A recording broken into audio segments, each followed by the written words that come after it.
Magandang umaga't magandang gabi mga ka-Jam J. At ngayong araw nga po pala muli tayong nagbabalik. At nung May 9 nga po pala ay birthday po ni Papa.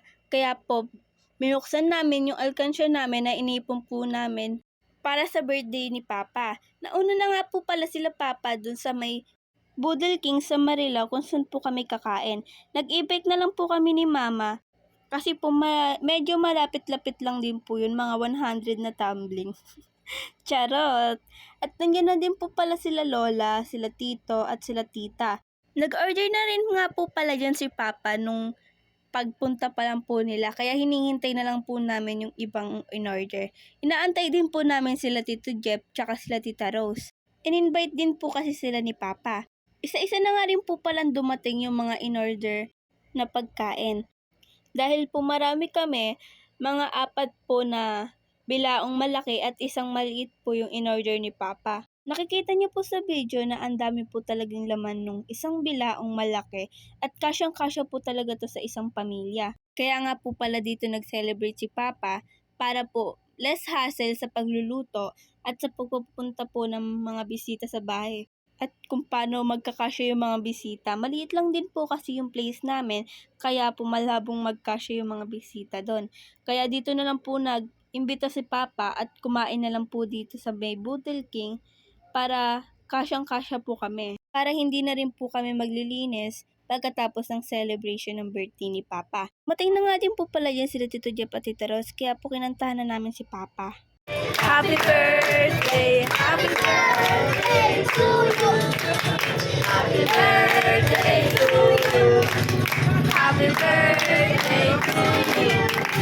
Happy birthday! Happy birthday! Happy birthday to you!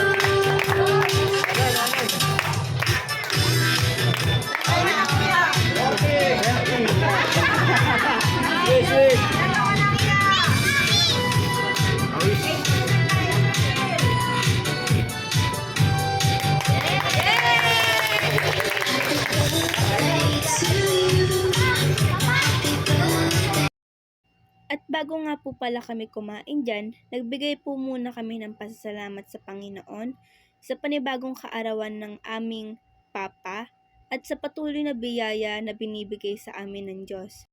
At ito na nga po, kumain na nga po kami, sila pala. Dahil nagbibideo pa po ako ng mga oras na yan para po makapture yung moment na katulad ng ganito. Ngayon na lang din po kasi kami nagsama-sama dahil po may mga work din po yung mga tito at tita ko at minsan po busy din sila. At ilang minuto pa lang po nakikita niyo naman po na paubos na kagad yung mga kinakain namin.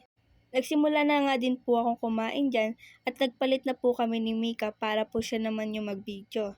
At dahil nakakain na din po siya, paubos na din po kasi yung mga kanin, baka maubusan din ako. At yan po, nakikita nyo naman po, taob na taob yung dahon ng saging. Gutom yarn. Ayan po si Jenna, naghahanap pa ng kanin at kulang pa daw sa kanya. Sa ibang tito at tita ko nga po pala, hindi po sila nakapunta dahil malayo-layo din po yung panggagalingan nila kung pupunta sila. At may pasok din po sila that time. Tapos na nga din po pala kumain sila dyan, kaya nag-ice cream na sila. At yan po si Yasi, yung pinsan namin, at best friend po silang dalawa.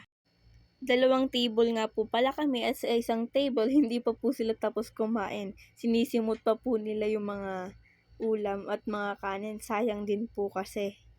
Dapat nga po pala, last week pa po namin to ipopost. Kaso nga po pala, nagkaroon kami ng sipon at ubo, kaya po hindi po kami makapag-voice over. At kaya ngayon po medyo okay na po ako. Kaya po ng voice over ko na po. At dyan po nakikita nyo po may binabasa si Papa.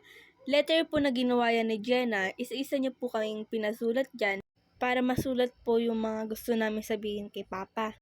At yan nga po pala, sinimulan na pong basahin ni Papa. At habang binabasa niya po yan, si Jenna binabasa din niya. Akala mo hindi niya din sinulat yan.